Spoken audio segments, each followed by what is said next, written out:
میرا دل بدل دے، میرا دل بدل دے،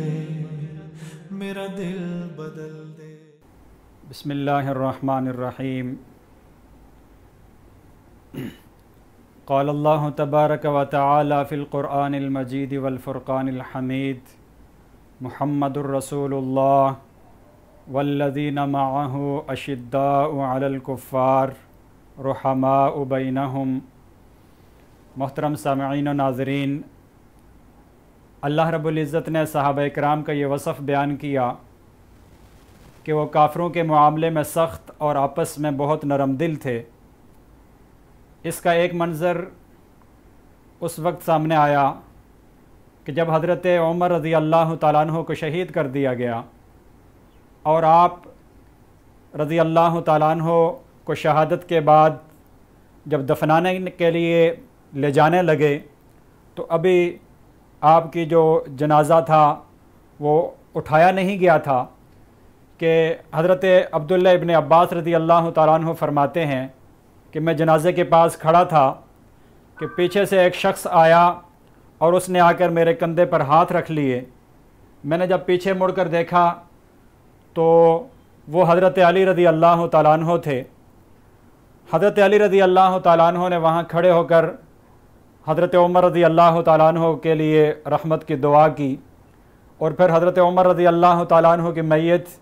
آپ کی چارپائی کی طرف مخاطب ہو کر حضرت علی رضی اللہ تعالیٰ عنہ نے یہ فرمایا کہ آپ وہ آخری شخص تھے کہ جن کے بارے میں میری یہ خواہش تھی کہ کاش میرے اعمال بھی آپ جیسے ہو جائیں۔ آج آپ چلے گئے تو آپ کے بعد دنیا میں کوئی ایسا شخص نہیں ہے کہ جس کے بارے میں یہ خواہش کروں کہ کاش میرا نامہ اعمال بھی اس شخص جیسا ہوتا، میرے نیک اعمال بھی اس شخص جیسے ہوتے۔ یہ خواہش ہے حضرت علی رضی اللہ تعالیٰ عنہ شیر خدا کی کہ وہ حضرت عمر رضی اللہ تعالیٰ عنہ کی شہادت پر یہ خواہش کر رہے ہیں کہ کاش میری زندگی بھی حضرت عمر رضی اللہ تعالیٰ عنہ جیسی ہوتی، مجھے بھی وہی نیک اعمال کرنے کی توفیق ہوتی جو حضرت عمر رضی اللہ تعالیٰ عنہ نے اپنی زندگی میں اپنے دور خلافت میں کیے، کاش میں بھی ایسا ہوتا۔ تو یہ ہے حضرت عمر رضی اللہ تعالیٰ عنہ اور حضرت علی رضی اللہ تعالیٰ عنہ کا آپس میں پیار، آپس میں محبت اور آپس میں ایک دوسرے کے ساتھ لگاؤ اور تعلق۔ یہی تعلق ہی تو تھا کہ حضرت علی رضی اللہ تعالیٰ عنہ نے حضرت فاطمہ رضی اللہ تعالیٰ عنہ سے پیدا ہونے والی اپنی پیاری بیٹی حضرت ام کلثوم رضی اللہ تعالیٰ عنہ کا نکاح 17 ہجری میں حضرت عمر رضی اللہ تعالیٰ عنہ جس وقت خلیفہ تھے تو حضرت علی رضی اللہ تعالیٰ عنہ نے اپنی بیٹی ام کلثوم کا نکاح حضرت عمر رضی اللہ تعالیٰ عنہ کو دیا اور ان کو اپنا داماد بنایا۔ اگر ان دونوں حضرات کے درمیان دشمنی ہوتی، ان دونوں کے درمیان بغض ہوتا یا نفرت ہوتی ہے ایک دوسرے کے لیے، تو پھر حضرت علی رضی اللہ تعالیٰ عنہ اپنی پیاری بیٹی حضرت عمر رضی اللہ تعالیٰ عنہ کو کبھی نہ دیتے۔ تو حضرت علی رضی اللہ تعالیٰ عنہ نے اپنی پیاری بیٹی حضرت ام کلثوم کا نکاح حضرت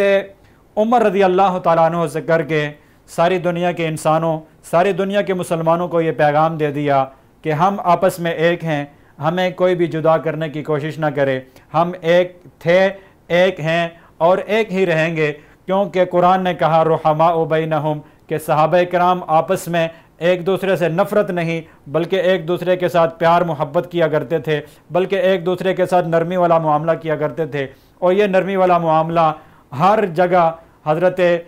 علی رضی اللہ تعالیٰ عنہ اور حضرت عمر رضی اللہ تعالیٰ عنہ کے سامنے نظر آتا رہا کہ حضرت عمر رضی اللہ تعالیٰ عنہ بھی اپنے دور خلافت میں حضرت علی رضی اللہ تعالیٰ عنہ کا بڑا خیال رکھا کرتے تھے۔ ہر معاملے میں کوئی بھی مسئلہ ہو جاتا تو حضرت علی رضی اللہ تعالیٰ عنہ سے ان کا مشورہ لیا کرتے تھے، ان کی رائے لیتے تھے، ساری چیزیں ان سے پوچھا کرتے تھے، مشاورت کے بعد پھر کوئی فیصلہ کیا کرتے تھے۔ تو ان دونوں حضرات اور تمام صحابہ کرام آپس میں ایک دوسرے کے ساتھ پیار محبت کرتے تھے، لیکن آج دشمن یہ کہتے ہیں، صحابہ کرام کے سے بغض رکھنے والے یہ کہتے ہیں کہ ان کے درمیان نفرتیں تھیں۔ یہ بات قطعاً کسی بھی تاریخی حوالے سے نہ حدیث سے ثابت ہے، نہ قرآن سے ثابت ہے، نہ کسی اور حوالے سے ثابت ہے۔ یہ جو بات میں نے آپ کے سامنے پیش کی، یہ امام بخاری رحمہ اللہ نے اپنی مشہور زمانہ کتاب بخاری شریف کے اندر یہ حدیث ذکر کی ہے، جو حضرت عبداللہ ابن عباس ذکر کر رہے ہیں، اور حضرت عباس جو کہ نبی صلی اللہ علیہ وسلم کے چچا تھے، ان کے یہ بیٹے ہیں، وہ ذکر کر رہے ہیں کہ حضرت عمر رضی اللہ تعالیٰ عنہ کی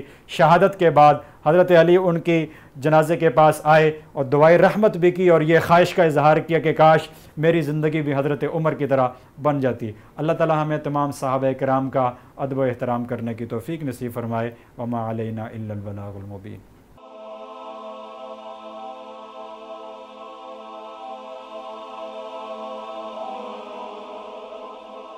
ایمان کی کرن، ہدایت کی شمع، وصال اردو۔